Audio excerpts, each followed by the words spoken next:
যদি আমার বাবা চলাচল বা কথা বলা বা আচরণে আপনাদের কোনো কষ্ট দিয়ে থাকে তাহলে আমার বাবাকে ক্ষমা করে দিন, আর আমার বাবাকে যাতে জান্নাত দান করে এই জন্য দোয়া করবেন।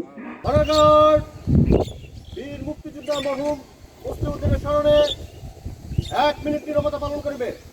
আমাদের সাফি মুক্তিযোদ্ধা গুলি খায়, ওই দিনও আমরা মাঠে ছিলাম। আমাদেরকে উম্পিনগর নিয়ে যায় ট্রেনিং সেন্টারে, সেখান থেকে ট্রেনিং শেষ করে আমি ছিলাম সেকশন কমান্ডার এবং মুসলিউদ্দিন ছিল ডেপুটি সেকশন কমান্ডার।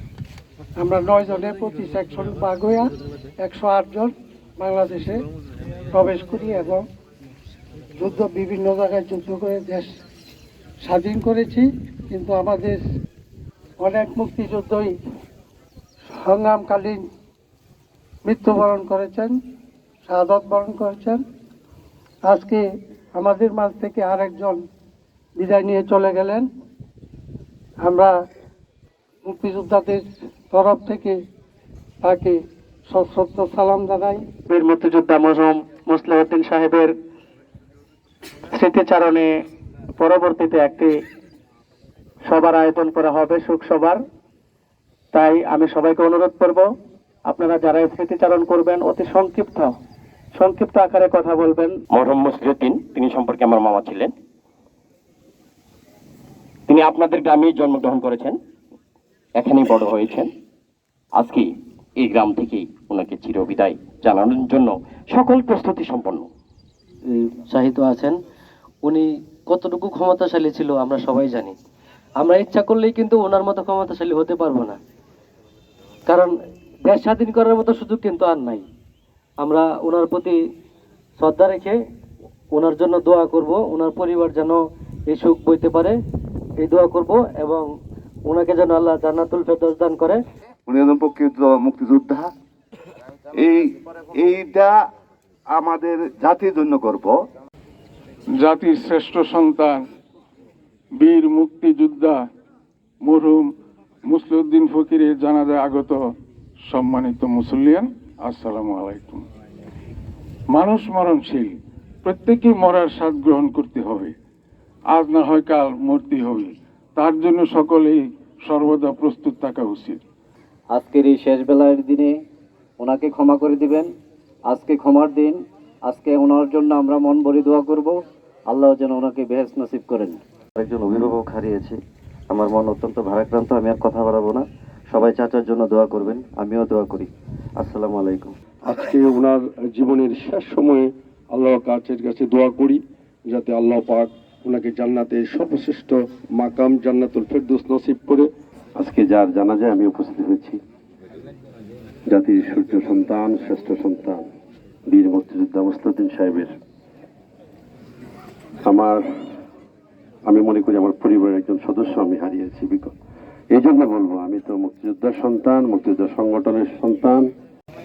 উপস্থিত সম্মানিত মুসল্লিয়ান, আসসালামু আলাইকুম রহমতুল্লাহি ওয়া বারাকাতুহু। আমরা অনেকের কথাবার্তা শুনলাম, প্রচন্ড রোদ তাপ, অনেক কষ্ট করে সকল মুসল্লিয়ান আসছেন জানাজায় শরীক হওয়ার জন্য। আপনাদেরকে আন্তরিক ধন্যবাদ, কৃতজ্ঞতা জানাই। তা বেশি কথা বলার নাই। জাতির শ্রেষ্ঠ সন্তান মরহুম মুসলিউদ্দিন সাহেব, তিনি যেমন দেশ স্বাধীনতার মধ্যে অগ্রণী ভূমিকা রেখেছেন, জীবন বাজি রেখে দেশ স্বাধীন করেছেন, বিভিন্ন জায়গায় সম্মুখ যুদ্ধে লিপ্ত হয়ে উনি বিভিন্ন বড় বড় ভূমিকা রেখেছেন, এগুলি আমরা পূর্ব থেকে জানি। এবং সে জীবদ্দশায় গ্রামের জন্য অনেক কাজ করেছেন। যেমন আমাদের এই শিক্ষা প্রতিষ্ঠান, দুটি প্রতিষ্ঠান, স্কুল এবং কলেজ, এগুলা প্রতিষ্ঠাকালীন সময় থেকে নিয়ে নির্মাণ কাজ পর্যন্ত সকল সময় তিনি ভালো ভূমিকা রেখেছেন। এটার প্রমাণ হচ্ছে ওনার নাতি বাড়ি হচ্ছে সরাবাদ, তিনি নিজে ওখান থেকে নিয়ে এসে কলেজে ভর্তি করেছেন, যেটা আমার কলেজে আমার নাতি লেখাপড়া করবে। তাই খুব আন্তরিক ছিলেন। এবং আমি চেয়ারম্যান দায়িত্ব পালনকালীন সময় উনি সকল সময় আমাকে সহযোগিতা করতেন, মানসিক সাহস দিতেন এবং খুব আন্তরিকভাবে ইয়ে করতেন। এই সম্প্রতি কালকে উনি ইন্তিকাল করেছেন, তার আগের দিন দুপুরের দিকে আমার সাথে দেখা হয়েছে এবং খুব সুন্দরভাবে একটা হাসি দিল। আমিও ওনার সাথে কুশল বিনিময় করলাম, এটাই শেষ। এবং তখন মনে হয়েছিল যে চেহারা এত আরো সুন্দর হয়ে গেছে। তা এটা জানতাম না ওনার আয়ু শেষ, আল্লাহ তাআলা তাকে নিয়ে যাবে। কালকা শোনার পর, সাথে সাথে শোনার পর খুবই মর্মাহত হয়েছি। তা যারা দূর দূরান্ত থেকে এসেছেন ওনার জানাজায় শরীক হওয়ার জন্য তাদেরকে বলবো আজকে আমাদের তাকে দেওয়ার মতো কোনো কিছুই নেই, শুধু আমরা প্রাণ খুলে দোয়া করা আছে, আর কিছু নাই।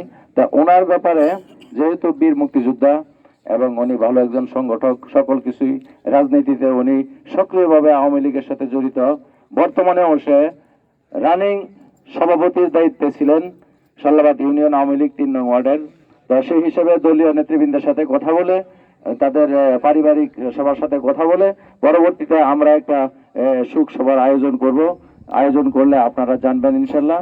আপনাদের দাওয়াত রইল, ওই শোক সভায় সকলে আসবেন, ওখানে বিস্তারিত স্মৃতিচারণ করা হবে। উপস্থিত মুসলিম আসসালামু আলাইকুম। এই মুহূর্তে আমি আমার বাসা হারিয়ে ফেলছি, কারণ আমার এই পথ চলার ক্ষেত্রে আমার বাবাই ছিল সবকিছু।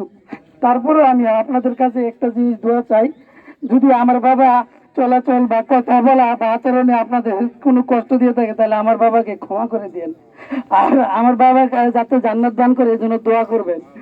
আরো যদি আপনাদের সাথে কোনো প্রকার লেনদেন হয়ে থাকে বা কোনো দেনা থাকে তাহলে সরাসরি আমার সাথে আর আমার ভাইয়ের সাথে যোগাযোগ করবেন। আমরা নামাজের মধ্যে সানা পড়ি, তারপরে তাকবীর বলার পরে শুরু করবেন।